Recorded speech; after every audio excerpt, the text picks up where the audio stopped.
Hello, everybody. Welcome to the LIUniverse. I'm your host, Dr. Charles Liu, and it would fill me with joy if you would please call me Chuck.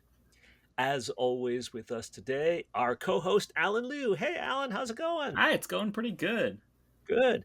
Experienced any chlorophyllc reactions lately? I like eating my spinach. It's really healthy for you. There you go. Interacting with that chlorophyll. I love it. Um, I am so happy with this particular episode. We're doing something extra cool. We normally bring in guests that come in from all over the world and doing neat scientific work and other kinds of things involved with science. Today, we have two of our own wonderful production team here, and they're going to be the ones bringing us the core of this particular episode. I'm going to let them introduce themselves. Okay, let's start with that guy up there in the corner with the very cool, oh, those of you who are just listening, there's some very, very cool wallpaper in the background. Yeah. Ah, okay. So, Meister Dude, introduce us, please. Hey, what's up? My name's John Barnes. I'm the editor for the LIUniverse. Very Yes. So I have important. seen out of any listener here, I guarantee you, I've heard and listened to more episodes than you. That's a challenge. Listen to all of them. I have personally listened to every single one and watched every single one. I've been Um, on them, but I don't know. yes, You probably have seen them more times going over the footage back and forth. yes. I know y'all so well. I know your faces so well. I call you Chuck all the time. That Thank I have That's the you. adopted goal. it 100%. So yeah, excited to be here and talk about some cool stuff. Yeah, thank Yeah, you so much, awesome. John. All right. And over here, the awesome Super Dudette Meister. Introduce yourself to us, please. I am Stacy Severn. I handle all of the social media and the Patreon for the LIUniverse, and I'm on the production team as well. You usually never see me on screen, but I'm in the background when we're doing our recordings. Well, I so often say, and I earnestly feel this, that I'm just the guy talking into the microphone in front of the camera. The show is made by the crew, by Alan, by John, by Stacy, by all the people who do all the stuff. So thank you so much. We really appreciate it. Let us, as always, go and start with today's joyful cosmic cool thing. It's a joyfully cool cosmic thing. Oh, sorry. Joyfully cool Getting cosmic right, thing of the day. your percentage of getting it right has been going higher over time, but Oh, thank goodness, thank goodness. Well, this one is very near and dear to my heart because it is a cool thing and it's cosmic, but also down to what we do on a daily basis. And it's the fact that just within the past week, high school students in California have contributed to discovering an exoplanet. very This is exciting. in collaboration with the SETI Institute, which is based in Northern California. And they do a lot of study to find exoplanets and characterize their orbits and understand that they're not just anomalous detections, but are real things. And so you need a lot of follow up. And that kind of follow up can be done by people who are careful and people who work hard, but not necessarily have to have highfalutin degrees or spend years in graduate school and things like that.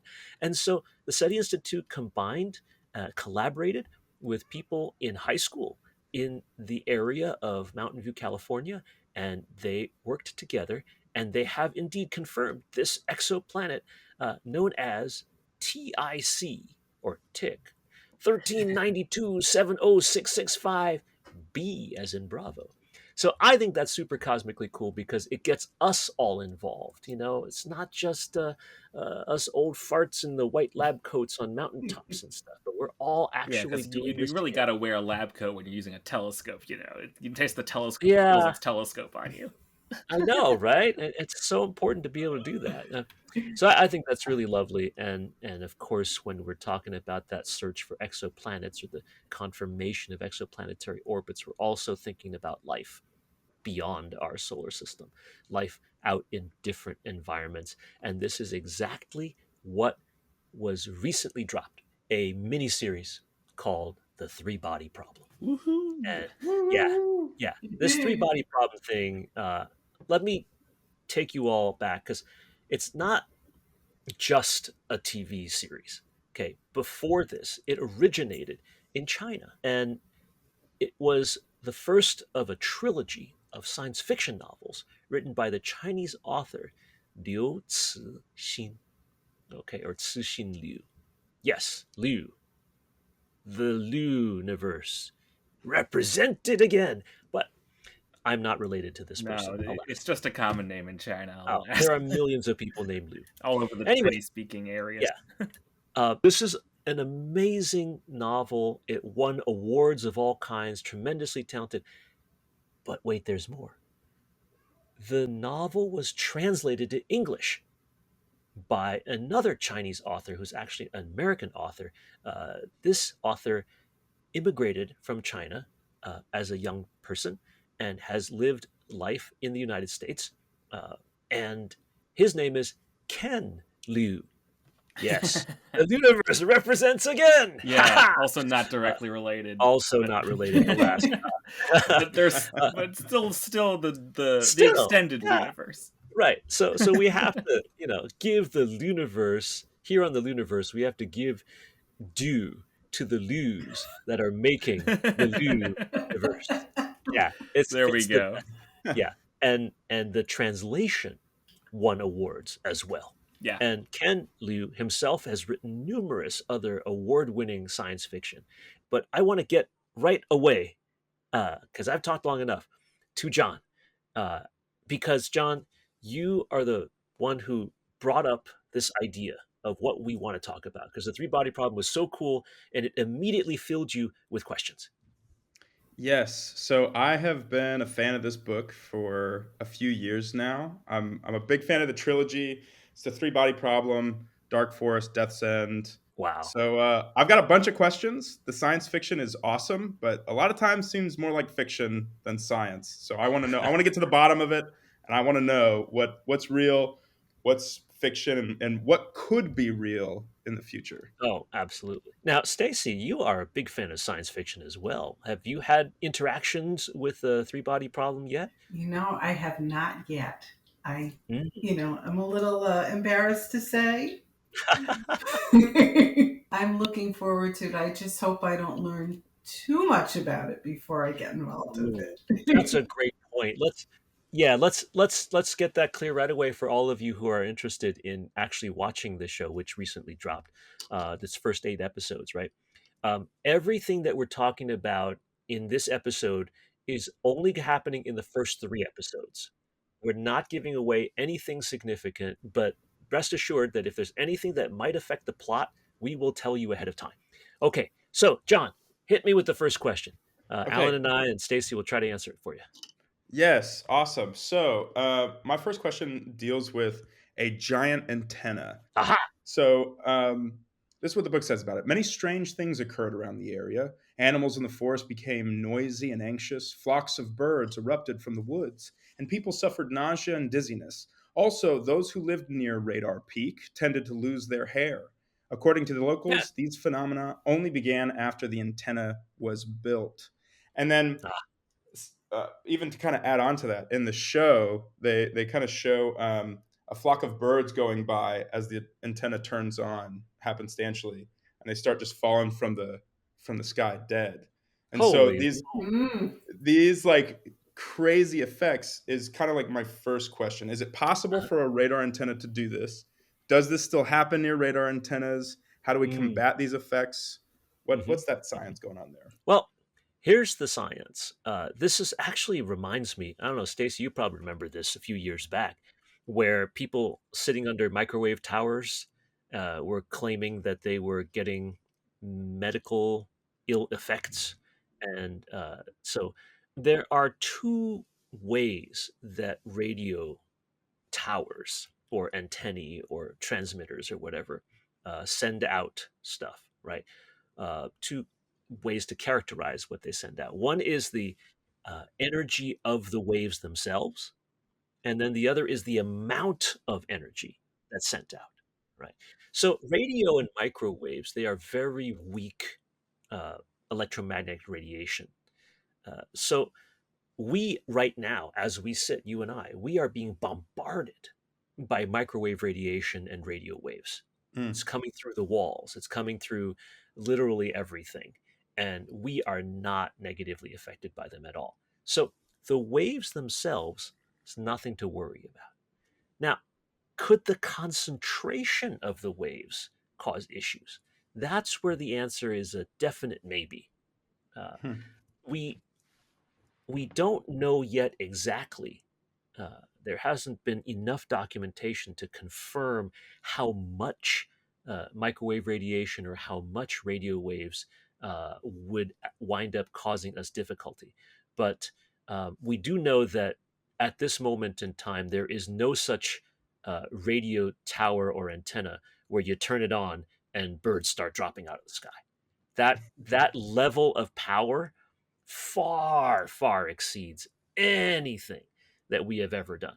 Alan, I think that's right. Yeah, they're even like space systems, the deep space networks and things like that don't have anything regarding like that. Yeah, so I think that there's a couple of distinctions here, right? So you were talking about the energy of each individual piece of microwave radiation versus the energy from the thing as a whole. So I think in terms of the first thing, there's sort of two different kinds of electromagnetic radiation. They're all coming from the interaction between electric and magnetic fields.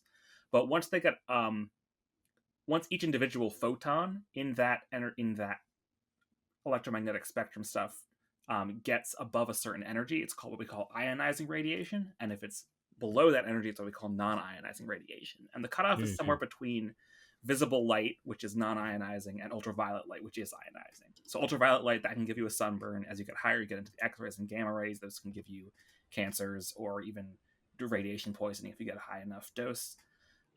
Anything visible light or weaker, so that's infrared, microwave, radio waves, those, each individual piece of radiation, each individual photon is not high enough energy to knock away stuff from your DNA or to mess with your biomolecules.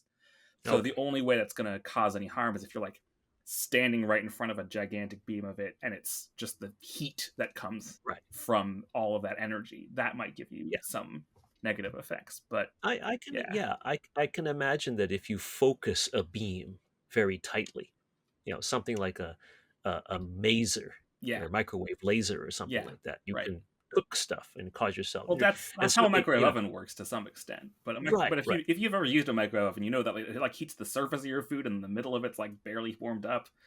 It's the same effect. So the microwave oven might be a really good way to put it, right? You put your food in, and you don't want to be in there when it's on. But any individual microwave is utterly harmless to you. Yeah. Stacey, you're laughing. Have you ever put anything in a microwave that you regretted putting into a microwave? Is that what I'm sensing here? I put a pair of gloves into a microwave once.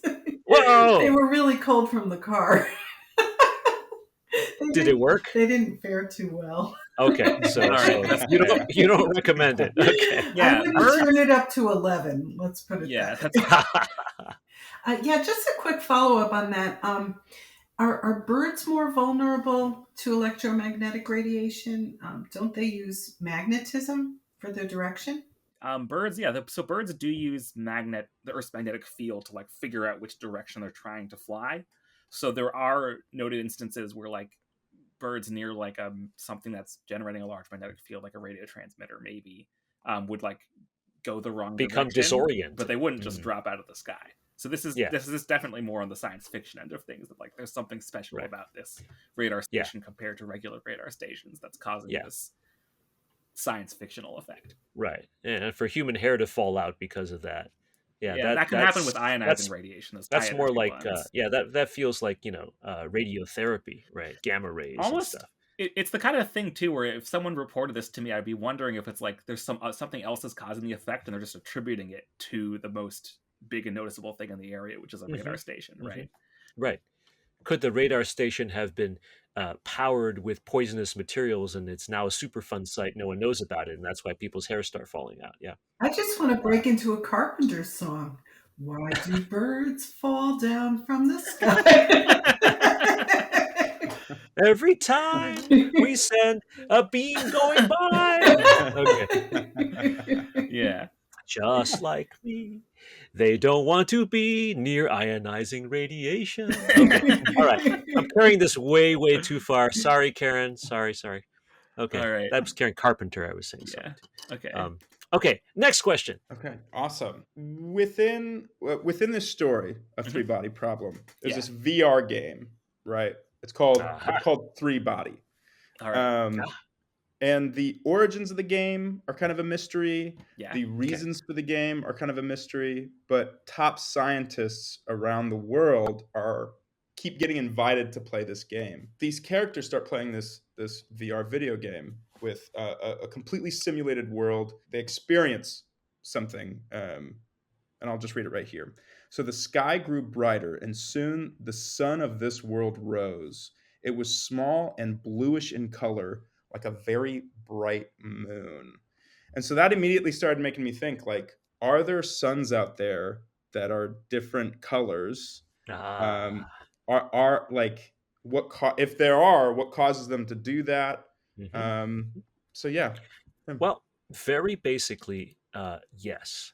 Suns, stars in general have many different colors. They can range across the entire rainbow. They can even glow purple and primarily ultraviolet. But we can't see that light, so we see the bluish, whitish stuff instead, right? But the reality is the only reason these stars are different is because of their temperatures. Their surface temperatures dictate what colors we see primarily in our eyes. So a blue star has a surface temperature that might be 5 times higher than the sun. A yellowish greenish star might be what we see from the sun, and a reddish star might be something whose surface temperature is half that of our sun. So temperature is the primary determinant of the color of a star. Yeah, I'm going to add to that. I think sometimes the color that the sun appears in the sky is a little different than the color that it would appear to a space telescope, for instance. Agreed. Because the Earth's atmosphere, as the sunlight, whatever direct color that is, filters through the nitrogen and oxygen and all the dust and everything in our atmosphere that can change how it looks to us down on the ground. But the color of the star itself, that's all temperature. Great. Thanks. Okay, next question then. Yeah. All right, what else you got, John? Well, it's kind of nice to know that there was a little bit more science in that one than fiction. So that's nice to know. Okay, so going back to this video game, the Three Body video game, right? The people in it, the like the NPCs in it, non-player have characters. the ability. Oh. Yeah, not non-player characters. We're right? going D&D now. Yes. Yes. Let's roll for initiative right now. Yeah. Yes. So the AI, the bots, the NPCs in the world, they have this ability to dehydrate themselves because as the protagonist is going through this game, they're finding out that this world in Three Body is very tumultuous. There are two kind of eras. There's chaotic eras and stable eras. And a stable era is like our life. It's just, predictable, moderate weather. But this world usually lives in a chaotic era. And during these periods, they need to dehydrate themselves so they can survive these periods. Wow. And can we do that? Are there animals on Earth that dehydrate themselves? Kind of. I mean, did I anticipate your question too soon? You Sorry, did. John. You did. Yeah. I'm getting excited because what you're talking about actually is making me think slightly on a tangent, but actually not too far on tangent, because the people who are putting together, or people who have put together the first 8 episodes of this series, The Three Body Problem, are the same people that put together Game of Thrones. Game of Thrones on HBO Max. And they were talking about winter is coming, winter is here, winter this, winter that, right? The climate changes and so forth. And actually, I was asked once on some other show, like, what could have caused that? Was it an orbital thing, a change and things like that? And my answer was, look, most likely for that kind of chaos to happen is probably climate it's not necessarily orbits, because orbits are more predictable. There's some sort of strange, cyclical stuff and things that are happening with climate activity on the planet itself, as opposed to the orbital stuff causing chaos, which is unpredictable. There's something which I want to add about that, but Yeah. definitely we can talk about those as two related things. So one about the idea of being able to dehydrate yourself, and one about the idea of the orbits. In terms of being able to dehydrate yourself, that's pretty much what tardigrades do. Like, That's everyone true. talks about these little tiny microscopic animals. Yeah, called they're right here, tardigrades. sitting on my eyelashes. Yeah, That's right. Zillions of them. I don't know that they're on eyelashes. They're definitely on moss. There are other ones that live on your eyelashes. Oh, okay. Mites, yeah. Mites. But eyelash mites live on your eyelashes. They might. Tardigrades live mostly on moss. Unless you've put your eye on some moss recently, then who knows? Oh yeah, I did that just yesterday. But yeah, tardigrades, they can sort of dehydrate themselves and curl up into this little extra hard nugget kind of thing called a tun, TUN. And that's what enables them to survive when their moss pieces dehydrate. Wow. And so then the next time it rains or floods, they can rehydrate themselves and go about their lives again. And those, when they're dehydrated, they can survive exposure to the vacuum of space, these really high and cold temperatures. So I imagine, and I don't know how well that would work on a bigger organism, but at least on that scale, you could do it.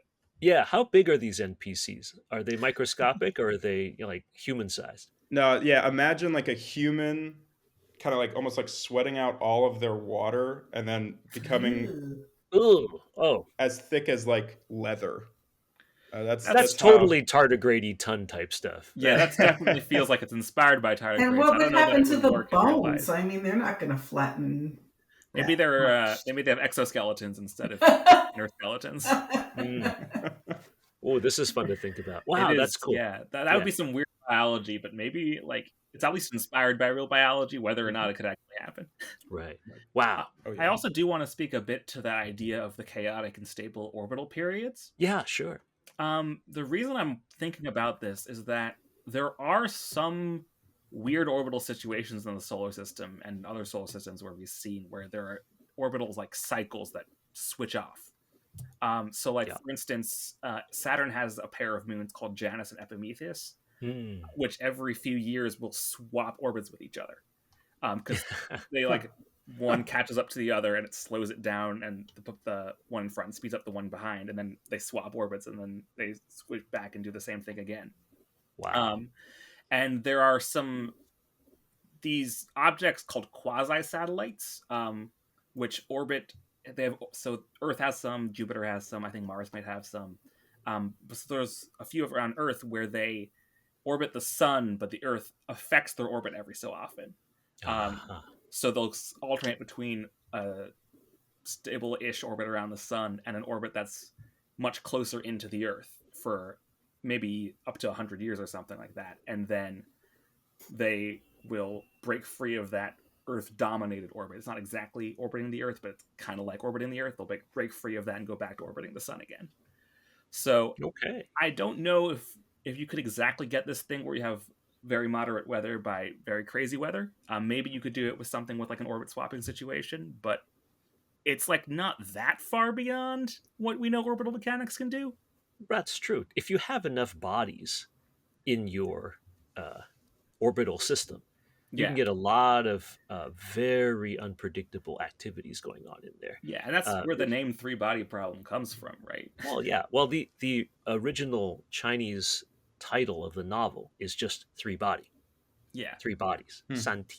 Right. The three body problem is the American or European manifestation of the question of being able to calculate the orbits of three bodies that are orbiting around one another and the consequences thereof. Yeah, so, and it's there's no, in general, except in some specific circumstances, you just have to calculate the numbers out as far as your errors go. There's no long-term solution the way there is where if you have two bodies, it's an ellipse. Yeah, you need a supercomputer, but nowadays we can calculate it to arbitrary precision. Yeah, we can calculate. We can know, for instance, where Earth's gonna still be in a decent orbit 1 million years from now. Well, or predicting total solar eclipses.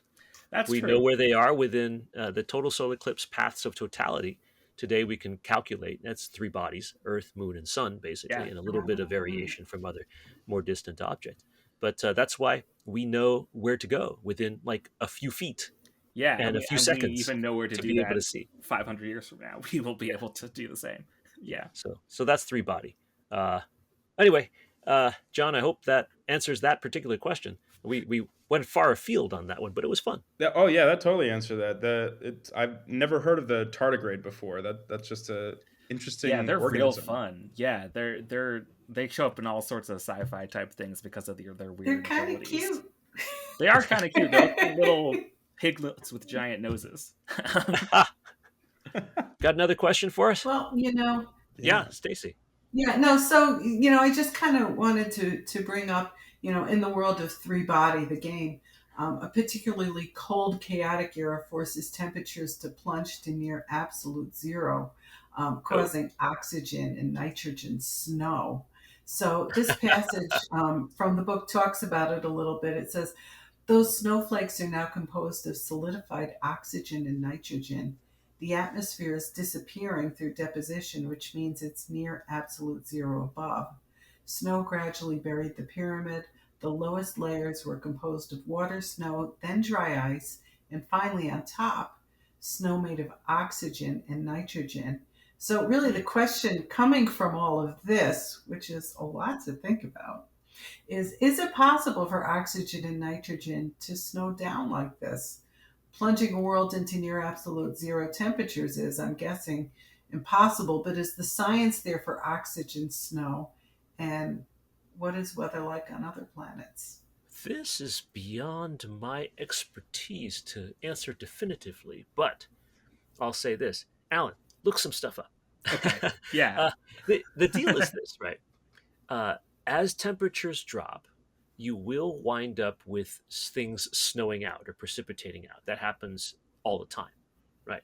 But what will be available to precipitate? Presumably, there's enough warmth that oxygen and nitrogen molecules are forming, O2 and N2 and things like that. But at very cold temperatures, they may not ever form because you have to have some sort of chemical reaction for it to occur. So it does make sense that in a very volatile circumstance, as long as oxygen and nitrogen are around, you could get solidified or flaky versions of them, something like snow, coming out of the atmosphere depending on the temperature. But it also depends on the pressure of the atmosphere. And you're right that you can't really go all the way down to absolute zero because since we don't know just how close to absolute zero this is, this being not a spoiler show, and thus we don't have like specific details, right? When you're down to about 3 Kelvin, so Fahrenheit minus 451 or so, you reach the cosmic microwave background temperature, all right, which would be true anywhere in the universe at this time after the Big Bang. So regardless of where the three body system is, they couldn't get below about 3 Kelvin. Yeah. So what'd you find now? Well, I was looking up the melting point and freezing point. I guess they're the same thing of nitrogen. It's 63 Kelvin. So that's a reasonable enough range that you could hypothetically wind up with some sort of atmosphere in which you could get a nitrogen snow and not be colder than microwave background. I know. So there on Pluto is a thing I found. There are nitrogen glaciers potentially. Glaciers. So in that heart-shaped region of Pluto that showed up on the New Horizons photo, called Tombaugh Regio, after the person who first discovered Pluto with a telescope. There are like squishy nitrogen ices that can slide around like glaciers. So it's possible that if you had something like Pluto with a thicker atmosphere, Pluto's atmosphere is really thin, but it's like definitely noticeable, but it's not thick enough for, I think, snow to actually fall. But if you had something, the temperature of Pluto, but somehow with a thicker atmosphere, maybe you could end up with nitrogen snow. All right. I was wondering about methane, because, I mean, there are planets that have methane ice and methane rivers, right? I mean, could that precipitate? Yeah, on Titan, Saturn's moon Titan, there are methane rivers, so we presume there are methane rain clouds and rain as well. It might also be snow, but... And Yeah. there is where pressure is also important, Right. because Yeah. Titan's atmosphere is even thicker in terms of atmospheric pressure than Earth's, Right. Yeah. and that allows for that liquid to show up. Right. So it doesn't Right. boil off because of the low pressure also. So you need to have both pressure and the cold temperature in order for snow and rain and stuff to form like that. Yeah. Oh man, we could talk about all these questions all day long, but we're really running out of time here.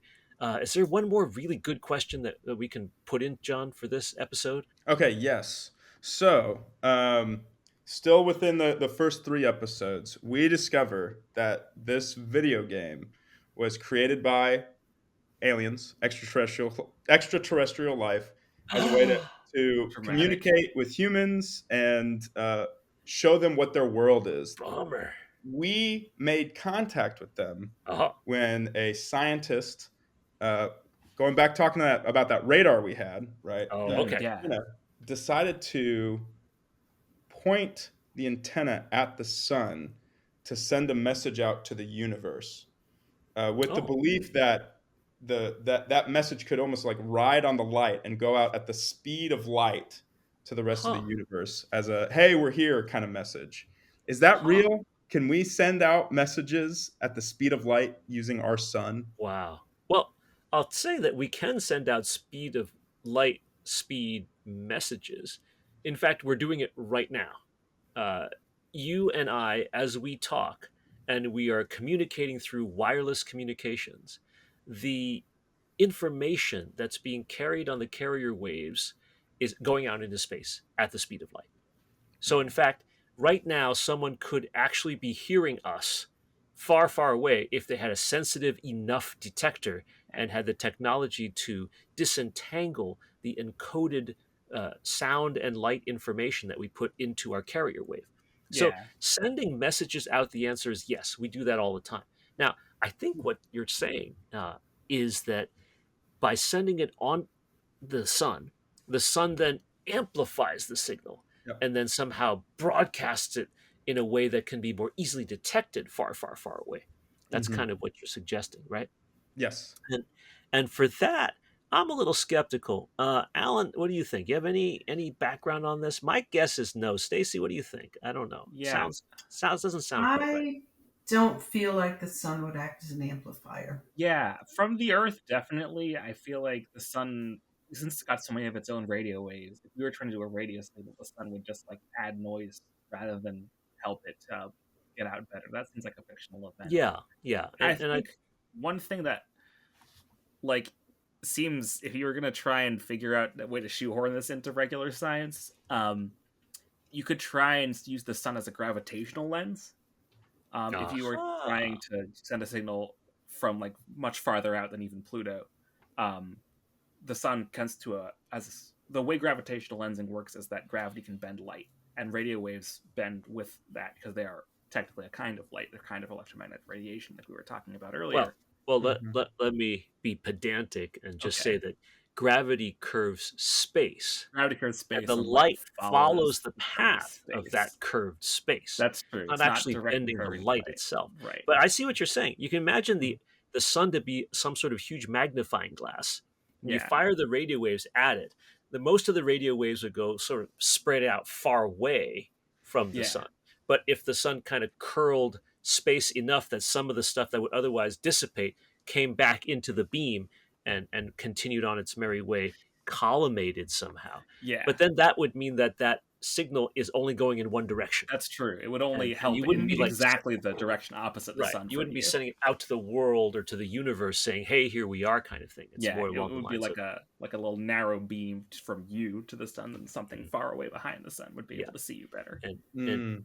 even if this radio antenna were so powerful that it could cause birds to drop out of the sky, Yeah, it might right? not be strong enough The to total see. amount of power is still so small compared to the background radio emission of the Yeah. sun that, as Alan was saying, we're more likely to have it fizzle into the static than actually focus it into a "we are here" kind of Yeah. statement from the Whoville. Yeah, something like right. that. Yeah, right. The thing that actually I heard that might be the easiest to hear signals if you're trying to point a radio telescope at Earth, is early missile warning radar from the Cold War era. Oh, really? Because Yeah, they were powerful and they were indiscriminately omnidirectional. Yeah, and they were very tight signal band. Uh-huh. So Wow. those three phenomena together mean that those, if you heard anything from Earth, it would be those early warning radars. Which would be a bummer because like extraterrestrial people would think like, boy, what a warlike race. The only thing we hear from them are like missile warnings about like nuclear launches. Well, Ooh, but we we didn't don't like actually those launch guys. any. Yeah, We thank have, goodness for to that. our credit, we have not launched any nuclear missiles, and we only had the one nuclear non-missile attacks in World War II, which were pretty bad, but Yeah, the only ones so far, thank goodness.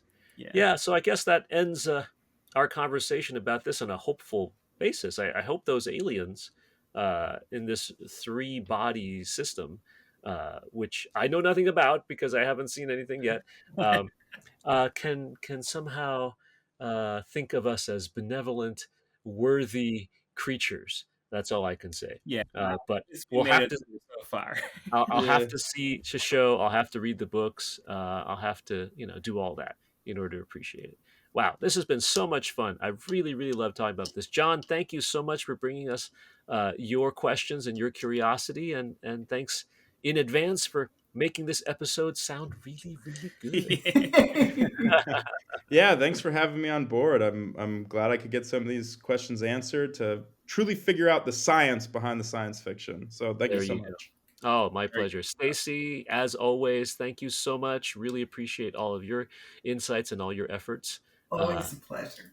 Yeah. And as always, Alan Liu, our co host. Thank you so much for everything. Yeah, you are welcome. This was a real fun one. Yeah.